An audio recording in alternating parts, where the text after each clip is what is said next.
Hey, True Believers, this is Rob. I'm with a new video, and this one's going to be on Star Trek, the magazine, and this is issue 48 and it's the winter 2014 issue, which pretty much means it's covering January, December, January, well, December 2013, but no, really, no, it's just January, February, and March issue for Star Trek.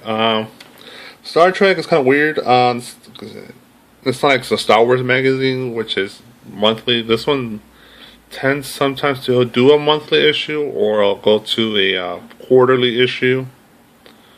Looks like they started off for winter for 2014. They'll probably do spring, summer, and fall. That means it's just 4 issues for it. But sometimes they'll come back and they'll just do a June issue or a July issue. So it's whatever's going on with Star Trek. It's this year ain't much going on with Star Trek. Like last year they had the film, so there was more issues going on. There were more magazines coming out. But there's no film, there's no TV show. It's pretty quiet in the Star Trek world. There's relevant comics, toys, and video games, stuff like that. Maybe short films, but documentaries. There is pretty much all the time. But it's not like heyday of Star Trek when there's 3 shows at once and movies coming out. But so it's issue 48.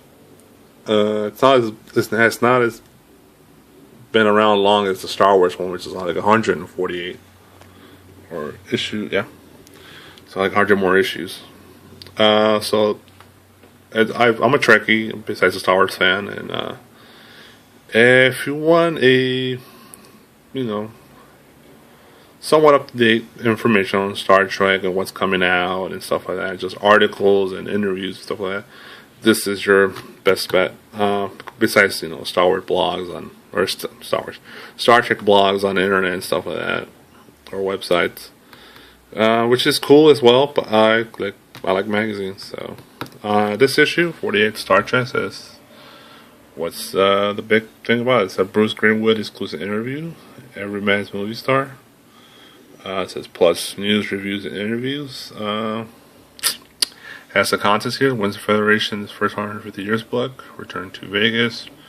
Revisiting Star Trek Experience, which was an old bar they had for Star Trek theme in Vegas at the old Hilton. That was the LVH. Voyager scrapbook. Q with Shatnerverse questions. So that's a cover with Captain Pike and Captain Kirk on the cover, and advertisements in the back. The side, the info for the magazine. So inside, starts off with Captain's Log, the content of the magazine.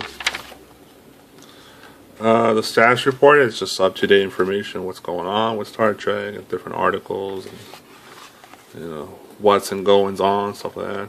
There's Destination Germany. It's probably one of the big conventions in Germany. Just random articles. There's a pinball Star Trek right there. There's PAL Star Trek. It's a lot. This one's called Censor's Log, and there's advertisements for the magazine. See, it's kind of hard to skim through the magazine with one hand. Here's the main article on Bruce Greenwood, I believe his last name. I already forgot. But yeah, pretty thorough Q&A with him, and goes into. And this one's I want to say Beyond Voyage and Self-Discovery, which is about, kind of skimmed through this article. To be honest, I don't really remember. But just by looking at it real quick,